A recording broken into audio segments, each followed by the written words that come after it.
אם יש לכם בשם הפרטי אותיות ד', מ' ות', הסרטון הזה עבורכם. ולמה באמת חשוב לדעת מול מי אתם מנהלים שיחה? לא תמיד יש לנו תאריך לידה, אבל כשאתם יודעים את האותיות האלה, קל לכם לדעת להתנהל מול בן אדם שנמצא מולכם.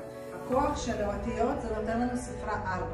4 זה אנשים מאוד פרפקציוניסטים, בעלי עקרונות, שמים לב לפרטים הכי קטנים, והאלתור שלהם מאוד מאוד גבוה, הם יכולים לאלתר דברים בשנייה ויש להם תשובה לכל דבר.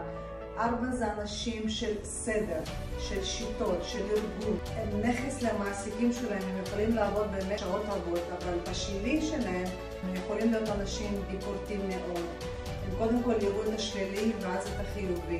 מסתפקים, מתגוננים כל הזמן. הם יכולים להיות בעיכוב בגלל הפרפקציוניזם שלהם. הטיפ שלי זה עד שהם מושלם, יש להם תכונה ונטייה לראות את הסוף שזה מושלם, אבל לדעת ליהנות מהדרך. כמו נמלה שעובדת בלי סוף, ובאמת היא לא מסתכלת מתי היא תסיים, היא כל הזמן בעשייה. תהיו בעשייה, ואז תגיעו באמת כמו שצריך. בהצלחה.